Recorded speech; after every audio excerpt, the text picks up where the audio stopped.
on était à la discussion du plan du tabernacle. On avait vu comme le parallèle entre le tabernacle et la croix. Au fond, à chaque fois qu'Israël faisait cette tente dans le désert, il traçait une croix dans le sable. Le diable voyait cela et il voyait que du sable. Et il ne voyait rien. Des fois, nous lui donnons trop de crédit. Jésus est au contrôle de toutes choses. Et Jésus est un Dieu extraordinaire. Il n'est jamais pris par surprise. Et il est au contrôle de toutes choses. Maintenant, on va entamer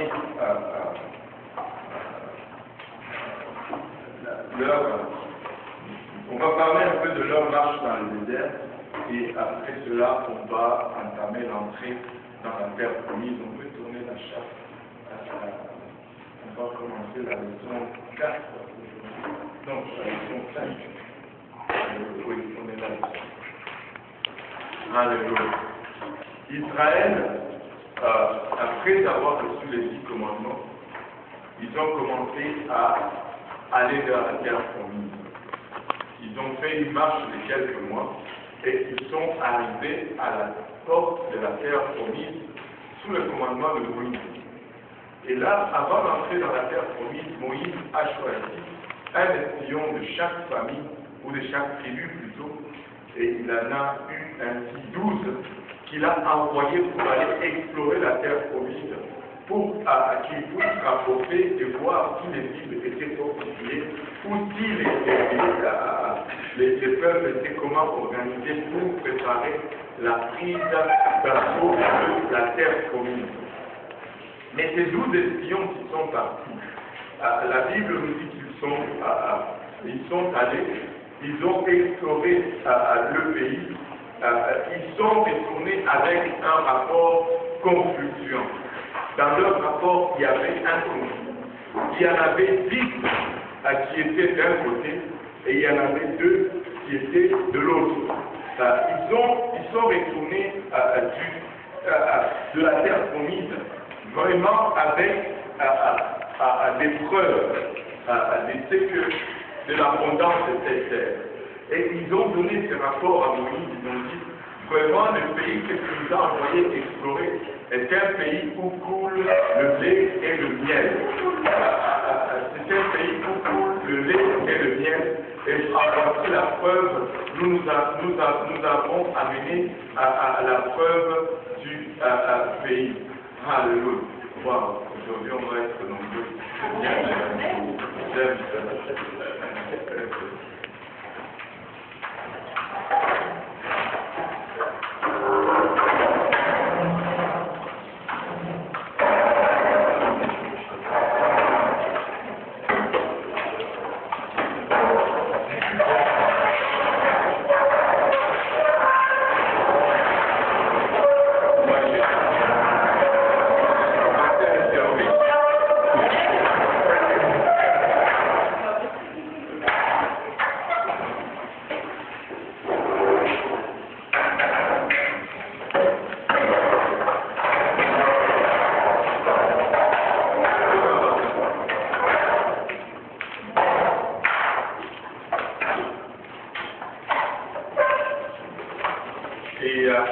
Donc, ils ont amené des preuves de l'abondance du pays.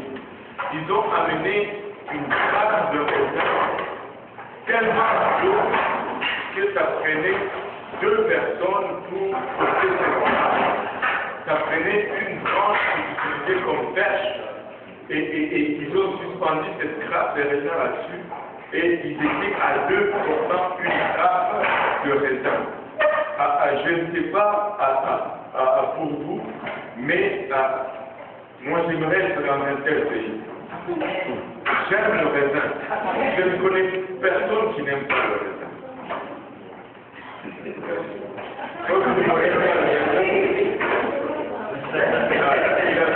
Sinon la lèvre qui est pour lui.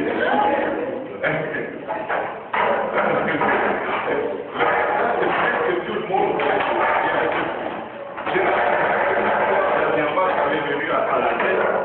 je me rappelle quand j'ai mangé mon premier raisin, c'était à Lubumbashi, à l'école. Et bon, moi, c'est sûr que de là où je venais, on ne pouvait pas avoir le raisin. Mais heureusement qu'à l'école où j'étais, il y avait un petit qui était dans une famille riche. Et leur papa, je ne sais pas, il avait amené des raisins verts. Et il en a amené un petit peu à l'école. Tu peux voir la foule. Comme j'étais son ami, j'ai eu le privilège. Et c'était un raisin qu'on peut couper. C'est vrai. Et j'ai pris ma petite bouchée. Oh, je vous dis, c'était un coup de lèvre. Pour la première fois, c'était extraordinaire. Et bon. Mais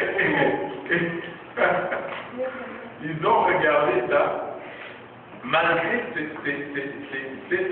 cette preuve d'abondance, ils n'ont pas pu surmonter leurs doutes. Et je vous dis qu'Israël, il y a un coin d'Israël qu'on appelle Java. Et dans ces coins-là viennent des fruits extraordinaires. Des oranges qui viennent de Java, l'orange à la grosseur de ta tête. Moi, j'ai mangé une orange de Java. Clémentine. Ouais. Voilà. Ça, c'est un des fruits qui viennent de Java. Si tu vas à New York, tu vas voir les oranges de Java. On t'en donne un, tu en as pour toute la journée. Et c'est gros, et tu ne les trouves que souvent dans le quartier juif, dans le quartier juif à Brooklyn, à New York. C'est la terre promise. C'est la terre promise là-bas. Et ils ont amené tous ces fruits. Ils ont montré à Moïse ici, c'est un pays où vraiment coulent les laits et le miel. Et vraiment, c'est un pays abondant. Mais ils ont ajouté un mais à leur rapport. Mais les habitants de ce pays sont des géants. Et les murs sont des murs, des villes ont des murs fortifiés. Nous avons vu là-dedans, nous y avons vu des fils d'Anak. Le nom Anak doit nous rappeler quelque chose. Le nom de Anak nous rappelle quelqu'un. Goliath, des géants. Maintenant, et ils ont. On va dire au nombre 13, verset 27. Nombre 13, 27. Je nous. Voici quelqu'un racontait à Moïse. Nous sommes allés dans le pays où tu nous as envoyés. À la vérité, c'est un pays où coule le lait et le miel, et on produit des fruits. Mais le peuple qui habite ce pays est puissant. Les villes sont fortifiées très bonnes. Nous y avons vu des enfants d'Anak. Les Amélécites habitent la contrée du Midi. Les Éthiopiens, les Jébusiens et les Amoréens habitent la montagne. Et les Cananéens habitent près de la mer et le long du Jourdain. Caleb fit taire le peuple qui murmurait contre Moïse. Et il dit, montons, emparons-nous du pays, nous y serons vainqueurs. Mais les hommes qui étaient allés avec lui dirent, nous ne pouvons pas monter contre ce peuple, car il est plus fort que nous. Et ils décrièrent devant les enfants d'Israël le pays qu'ils avaient exploré. Ils dirent, le pays que nous avons parcouru pour l'explorer est un pays qui dévore ses habitants. Tous ceux que nous y avons vus sont des hommes de notre taille. Et nous y avons vu les géants, enfants d'Anak, de la race des géants. Nous étions à nos yeux et à l'heure et aux leurs comme des sauterelles. Comme des sauterelles. Nous étions à leurs yeux et aux leurs comme des sauterelles. Ils se sont vus eux-mêmes comme des sauterelles. Très souvent, comment tu te regardes, c'est comme ça que l'ennemi aussi va te voir. Ils ont regardé toutes ces choses, regardez un peu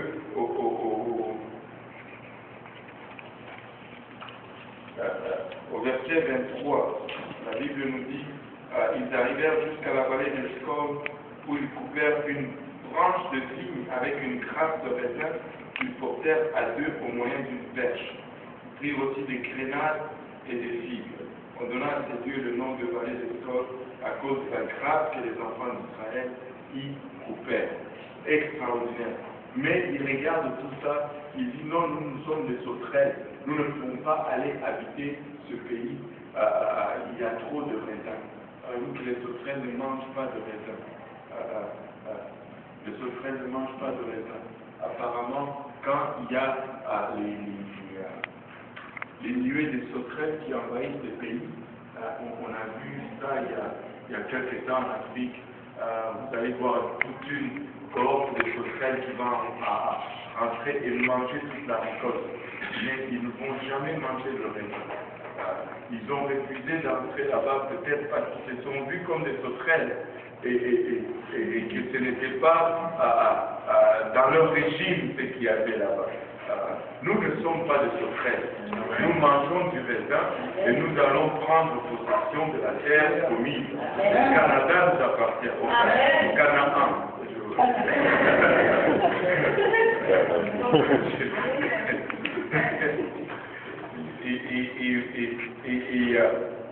Et ils ont donné ce rapport négatif. Caleb a dit non, nous pouvons y aller, nous allons prendre le pays. Ils ont dit non, ce sont des géants qui habitent ce territoire, nous sommes à leurs yeux comme des sauterelles. Regardez le chapitre 14, la Bible nous dit au premier verset que toute l'assemblée éleva la voix et poussa des cris, et le peuple pleura pendant la nuit. Ils ont passé toute une nuit à pleurer. Pourquoi nous sommes venus jusqu'ici?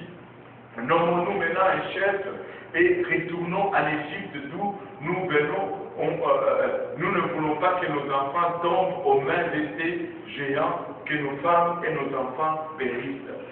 Malgré Caleb et Josué qui ont déchiré leurs vêtements, qui disent mais pourquoi allez-vous faire une telle chose? Allons-y et le Seigneur va nous donner ce pays.